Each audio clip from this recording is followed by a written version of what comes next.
Jan Dost nivîskareke navdar ê Kurdê ji bajarê Kobaniyê romana xuya nû şerê dawiyê general ku ji hêla weşanxaneya doz ve hatiye çapkirin derxist.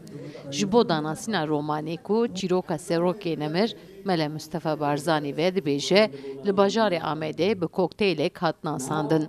Gelek kesayetên navdar beşdarî ve çalakiyê bûn. Çalakî ji hêla weşanxaneya doz û Kurdistan Kronîkal ve bi hev re hat amadekirin. Nivîskarê romanê dide zanin ku rojên dawî yên Serokê Nemir Mele Mustafa Barzaniyê li nexweşxaneyê ve dibêje her wiha meşa dirêj a efsanewiya Barzaniyê û şerwanên wî yên pêşmerge li ser çemê Arasê ve dibêje.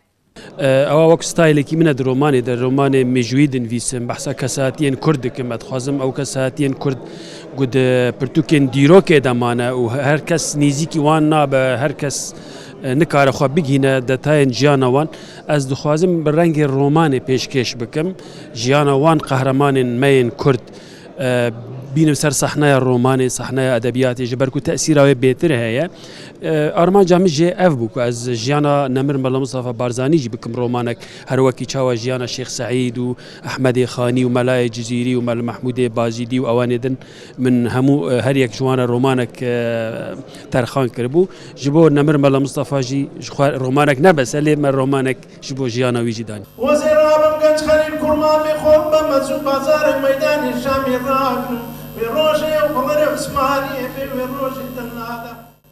Di merasîma danasînê de hunermend kilamên ku Serokê Nemir hez dikir stran helbestvan jê li ser Mele Mustafa Barzanî helbest gotin. Vallahi dexebli sûk û bajar û welat. Xweş kumandan û Serokê Partî Kurdistanê tu. Şandeyê ku ji Herêma Kurdistanê jî hatibûn axaftin. Rewşenbîr, siyasetmedar, lêkolner û akademîsyen nirxandinek li ser xebata nivîskar û doza bilind a Serokê Nemir de kirin. Elbet romana Jan Dostya dawî şerê generaliyê dawî wek hemû berhemên Jan Dost berhemekî hêja ye hêjayî çapê ye em pê serbilindin bû me li Bakurê Kurdistanê bi tîpên latînî çap kir û pêşkêşê xwendevanan kir.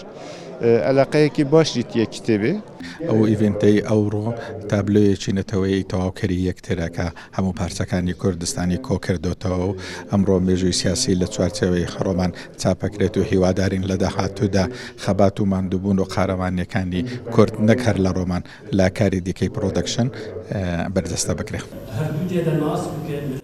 Nivîskar Jan Dost di romanên xwe de bi piranî bûyer û kesayetiyên ji dîroka Kurd nîşan dide. Ji romanên nivîskar hinek ev in: Mijabat, Sê gav û Sê darek, Mîrname, Kobanî, Tozîstan û herî dawî jî Şerê Dawiyê General romanên nivîskar in. Nivîskar piştî merasîma danasînê pirtûkên xwe jî îmzekirin. Sevda Kaplan, Kurdistan TV, Amed.